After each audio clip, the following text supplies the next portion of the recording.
It started with scissors, glue, and a big mess on the living room carpet. Zayn had cut out a sheep that looked more like a potato with legs. Its eyes were lopsided. One ear was missing, but he held it up like a masterpiece. Sara, of course, had made hers fabulous. Glittery hooves, long lashes, and a pink ribbon on its head. Eamon sat cross-legged beside them, flipping through a book of construction paper. They were supposed to be decorating the house for Eid, but something about the sheep made her pause. Zayn waved his paper creation in the air. "Mine's going to be the ul-Adha sheep, the one we're giving to Allah." Sara rolled her eyes. "You don't give sheep to Allah. You eat it, silly." Eamon smiled. She said nothing. Not yet. Zayn looked over. "Mama, do we really give it to Allah?" Eamon leaned forward, her voice soft. "What do you think it means to give something to Allah?" Zayn shrugged. "Like, we send it up? Like a sheep balloon?" Sara giggled. "Flying sheep." Eamon laughed with them, then picked up one of the paper sheep.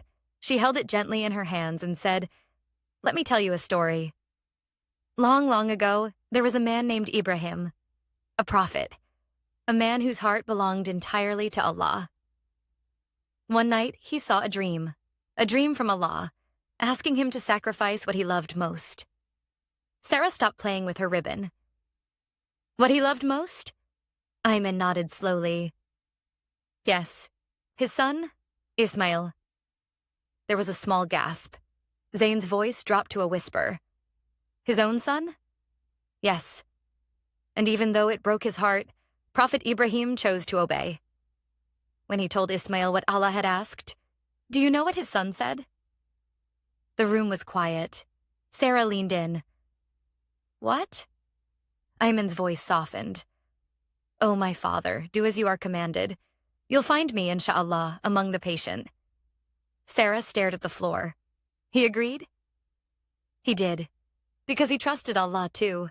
And just as Prophet Ibrahim was about to do it, Allah stopped him. It was a test of love, a test of surrender. They passed.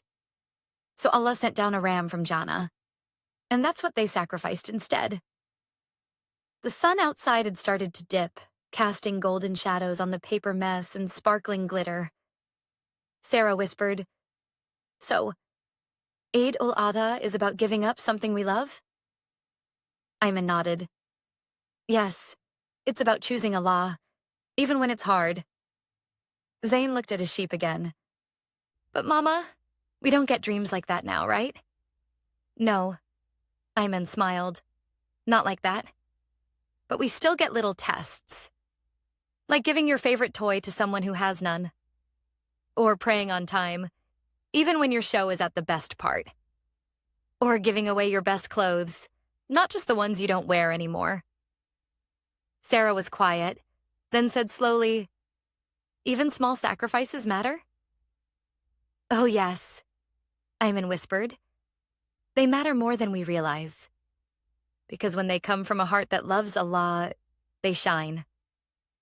She glanced toward the kitchen. Trays of meat would soon be packed and sent to neighbors and families in need. "Tomorrow, when we do Qurbani, remember this. We're not just cutting meat. We're cutting through pride, through comfort, through selfishness. And we're sharing what we love." Zayn looked thoughtful, blinked, then spoke, almost to herself. "I think I'll give my favorite dress to the girl next door. She always watches me through the window when I dress up." Zayn hugged his paper sheep. "And I'll give my Eid money to the boy at the traffic light, the one who never wears shoes." Ayman pulled them both into her arms. The sun had nearly set. A warm stillness filled the room. And in the distance, the call to Maghrib began to rise. She closed her eyes and whispered, "Our Eid has already begun." Stay tuned for more Islamic stories.